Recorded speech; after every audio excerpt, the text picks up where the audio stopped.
السلام علیکم یا جی مدد اعوذ باللہ من الشیطان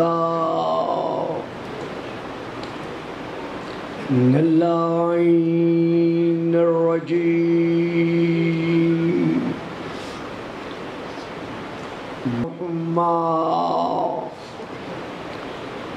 الرحمن الرحیم الحمد للہ الذی جعل لیلۃ القدر خیرا من الف شہر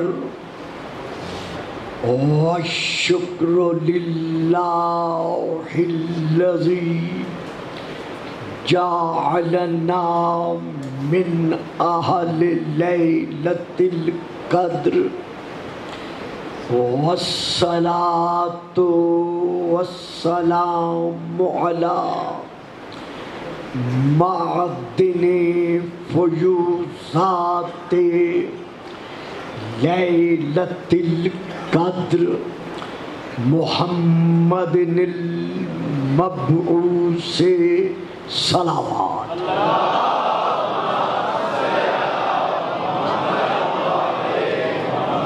قبل لیلۃ القدر وعلی جواہر علل ما ظہر فی لیلۃ القدر ثم الصلاۃ علی آلہ الذین هم محال کتاب اللہ المنزل فی لیلۃ القدر بل هم کتاب اللہ الناطق المنزل فی لیلۃ القدر وعلی شیعتهم الذین هم اوراق کتاب اللہ الذی نزل فی لیلۃ القدر لاقتباسہم المعارف من مشکات لیلۃ القدر اما بعد فقد قال اللہ تبارک وتعالی الذی خالق لیلۃ القدر فی کتاب القدر وما آتاکم الرسول فخذوہ وما نہاکم عنہ فانتہوا صلوات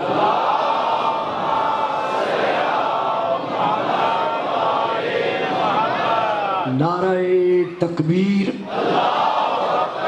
نعرہ تکبیر نعرہ رسالت نعرہ رسالت نعرہ حیدری نعرہ حیدری حسینیت حسینیت یزیدیت یزیدیت بآواز بلند صلوات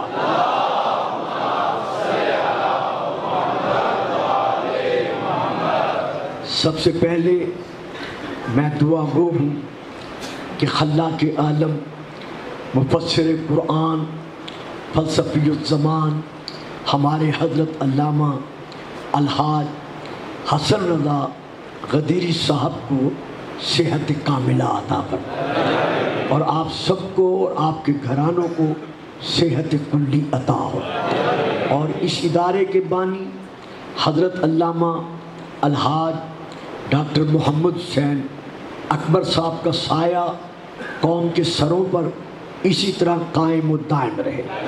یہ ادارہ اور ہمارے باقی ادارے تا ظہور القائم علیہ السلام اسی طرح خدمات دینیہ کے لیے قائم و دائم رہے.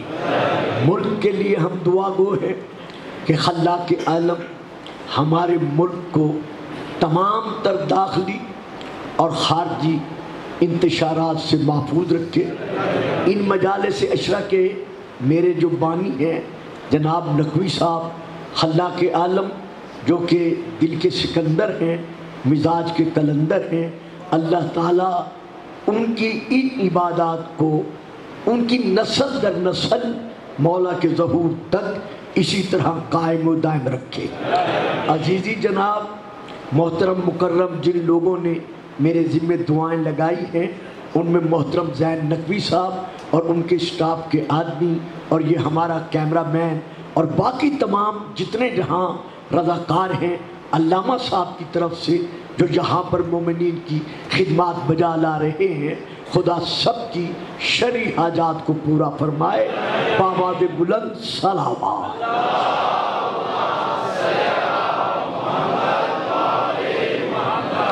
صاحبان علم، جیسا کہ آپ جانتے ہیں کہ غدیری سلسلہ میں چند ایک کلمات ادا کیے جا رہے ہیں، اسی اعتبار سے ایک ہمارے بھائیوں کی طرف سے بزرگ حضرات کی جانب سے ایک سوال پہلے نہیں کیا گیا تھا، لیکن اس سال وہ کلپس کی زینت بنا رہا، تو وہ ان کا فرمان اپنی جگہ پر بجا ہوگا۔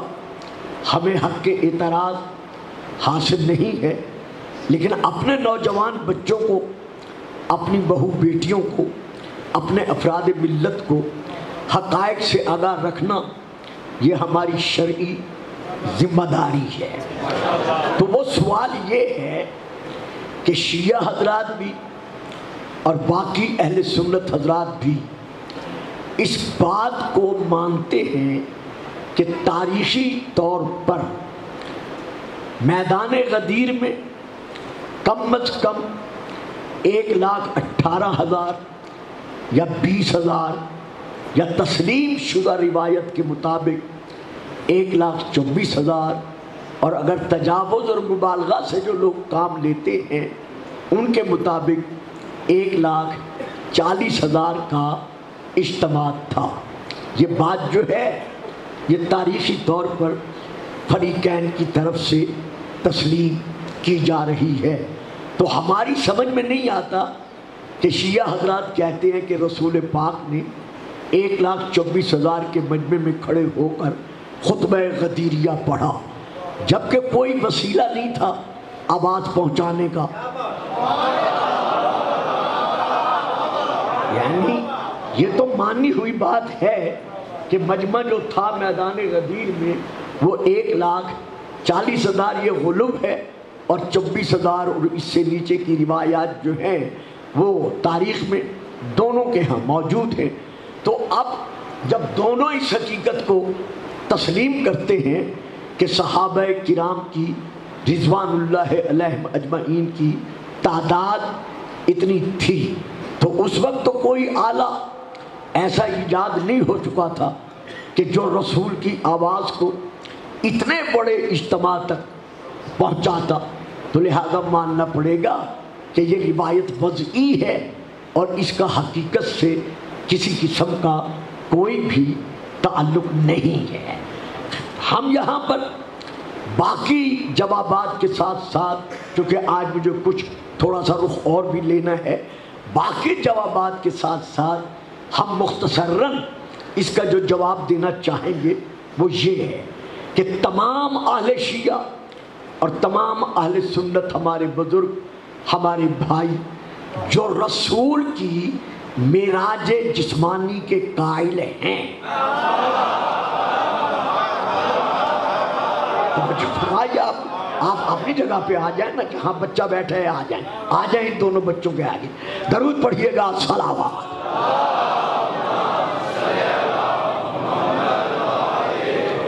ہمارے وہ صاحبان اسلام بزرگ اور صاحبان اسلام بھائی، اسلامی بھائی جو رسول کی معراج جسمانی پر عقیدہ رکھتے ہیں، ایمان رکھتے ہیں، وہ اس بات کے قائل ہیں کہ شب معراج